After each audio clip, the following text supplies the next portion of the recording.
Oh my God, my heart. That is wild. Welcome to 15 of the most futuristic gadgets you might have ever seen.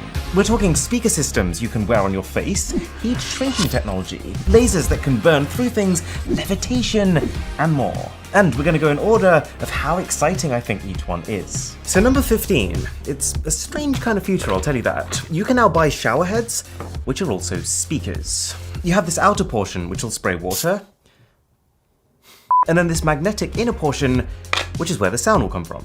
Doesn't feel like a particularly strong magnet, but I think they forgot to put the magnet in. Okay, I promised lasers. Number 14 is the Laser Pecker. It's probably the most dangerous pecker you've ever seen. Oh God. I just had to agree to like 5 separate disclaimers. Basically, even though a laser is just light, the power of that light, combined with how concentrated it can be, means that this light can burn through stuff. So, I've got a phone I want to burn here, and the Laser Pecker app here. You pull up an image that you want on this app, and then you just hit print. See what happens. Oh my God, look at it. It's like pools of smoke. Should we get a fire extinguisher? It's blowing my mind that that is just light.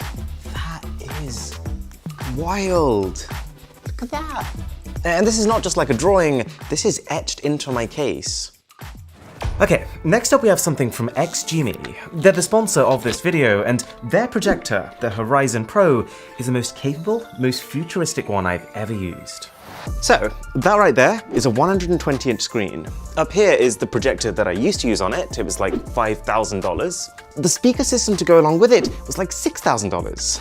Right, well, this little thing is so good in terms of the picture quality and the quality of the inbuilt speakers that, no joke, for $1,700, it has replaced them both. But the only reason I actually said yes to it for this video is that it's also a smart projector.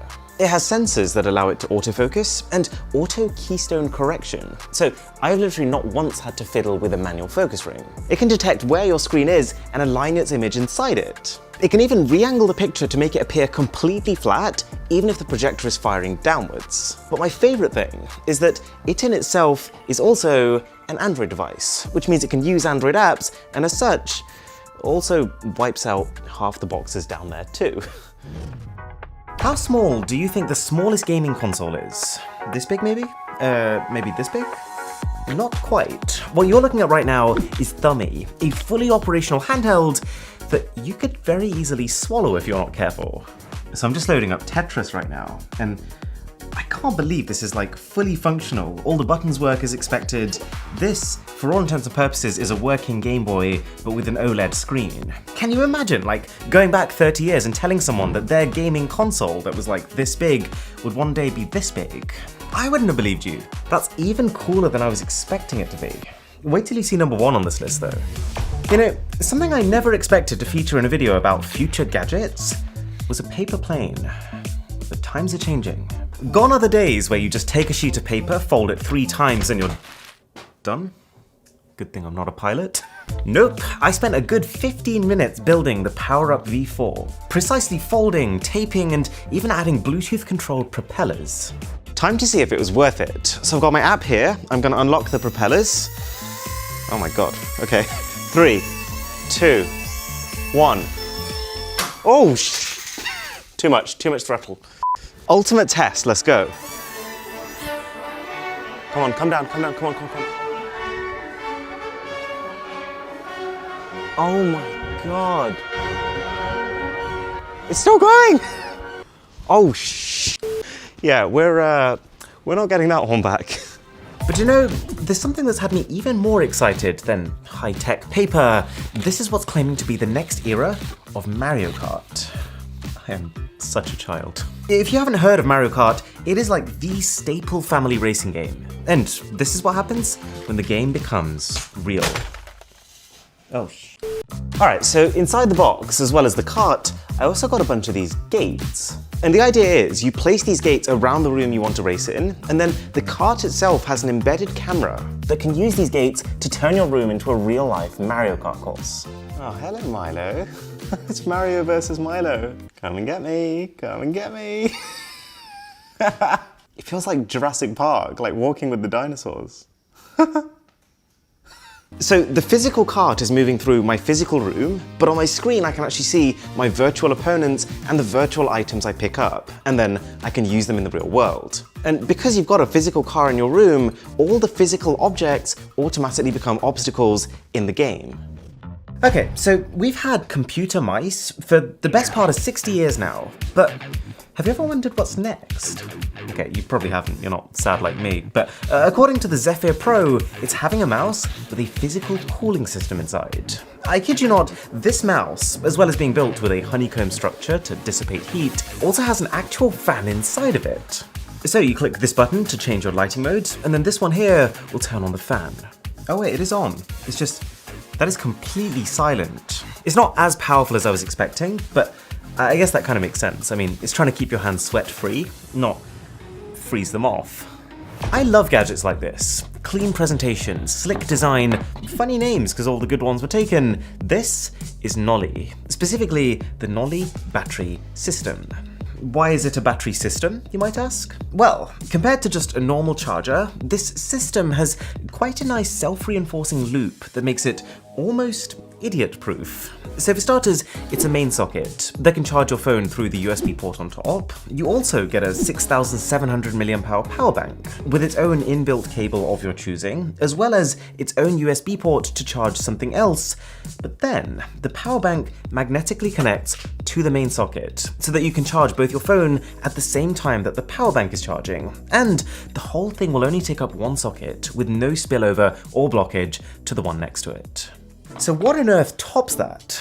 Well, this is a piece of technology that I think 10 years ago people would have laughed at if you suggested it. A smart ring. And I did not think it would be as capable as it is. This thing is packed with sensors, and it measures almost all the same data that a full-on smartwatch would. I've been using it to monitor my sleep, my levels of activity. We're talking a level of sophistication such that this ring can detect the onset of a virus before you can, by noticing trends and fluctuations in your body temperature. My only gripe though, is that this company, Oura, have actually just introduced a $6 monthly subscription if you actually want to get all your data. And that's on top of the $300 price of the ring itself, which I guess is very much the future we're moving towards, but not necessarily in a good way. Speaking of subscriptions though, if you do enjoy my videos, a sub to the channel would be free. Alright, I'll tell you one tech problem that I would love to be left in the past. Fraying damaged cables. Don't even get me started on how many MacBook wires I've had to replace, mostly due to wear and tear at the neck, which is the part that tends to receive the most bending and pulling. Well, with the help of heat-shrinking tubing, this is actually a solvable problem. So I've got my damaged cable here. What it says to do is to slip one of these tubes on top of the neck, and then when I heat it, it says to use a lighter. I'm not gonna do that. It should apparently compress by a factor of 3. Let's try it. Oh wow, it's working. Look at it closing up. The hole's no longer open. And that is completely sealed up. So this will insulate the wire, it'll protect it, it'll protect you, it'll also make it waterproof. And the insides of these tubes are lined with adhesive such that once you've heated them and they've sealed, they will stay like that. Okay, so you might know this about me. I kind of have a thing for funky looking lights, but how do you take a light to the next level? I'll tell you, magnetic levitation. So we've got the base here. When I plug it in, this will become a wireless charger for my phone. And then up at the top, this just looks like a normal magnet, right? Magnetic bulb, magnetic top. Except when I plug it in, hopefully, this should become an electromagnetic field. And the light will turn on. Oh my god, that's so cool. Let's just see what happens if I put some paper in between. It's got to be a permanent part of the setup now. On a related note though, do you know what's even cooler than electricity-powered anti-gravity? Anti-gravity that doesn't require any electricity. This is the Tipsy Tray. It doesn't look like much, but bear with me here. Because this company is saying that by using this tray, spilling drinks will become a relic of the past. Now, that's a pretty bold claim if you've ever seen me try to carry a cup of tea, but I'm ready to test that theory. Okay, 4 glasses of hot tea ready to go. The concept is that because I'm holding them from above, it will create a center of rotation at that point. It should mean that if I swing the tray like this, it will exert a force on those drinks from that point of rotation, which in theory should temporarily glue them to the surface. But it's time to test that. The stakes are so high here. I could burn myself, I could cut myself. Here goes. 5, 4, 3, 2, 1.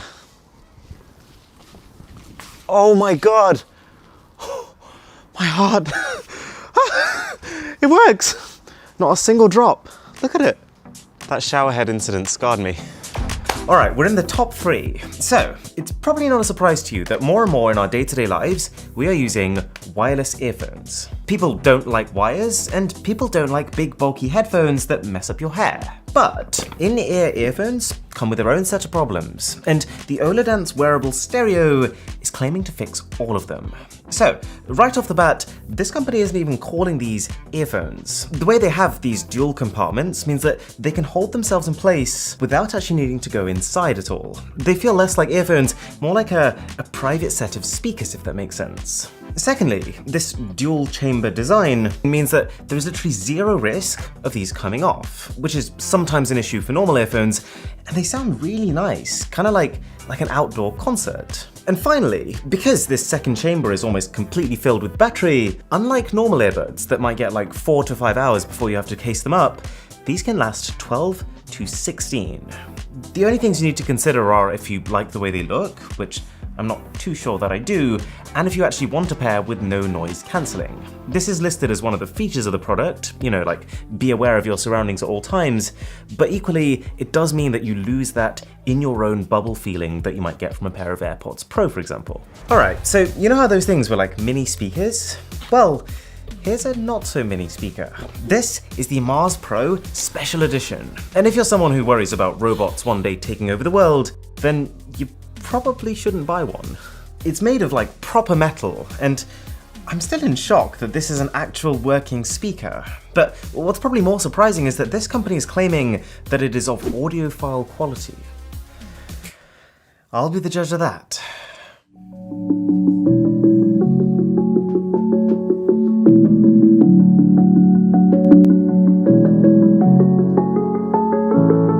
Okay, I am genuinely surprised by that. You'd think by looking at this that this is kind of just a showpiece, but the bass that it's managed to achieve in such a small package is phenomenal. I still don't know about audiophile though. So what on earth is number 1 then? Enter the TriScreen 2. And this one gadget can turn your normal lowly laptop into a triple-screened behemoth. There's no magnets or glue, the system uses elastic to adjust to the size of your laptop, and then once it's on, you pull here and pull here. And then you plug one USB cable into this one USB cable into this one. And that's it. Look at this, this is wild. So if I've got a window over here, I can drag it all the way onto the main display, and then through that to the right. Or I can just have like 3 full screen windows open at once. And if you're wondering what happens when you take this concept to the absolute extreme, this is the Expanscape Aurora 7. I was actually planning to go hands-on with it for this video, but we just couldn't make timings work. Essentially though, this company has figured out a way to make a top-spec laptop. We're talking latest i9 chipset, 128GB of RAM, etc., which can fold out to not 1, not 3, but 7 displays. I am still going to try and get hands-on with it, because this is completely next level, but long story short, expect the final product to be released in a matter of weeks. To check out my last gadgets video, click here. Or to find out why the metaverse is both hugely exciting and kind of horrifying, click here. My name is Aaron, this is Mr. Who's the Boss, and I'll catch you in the next one.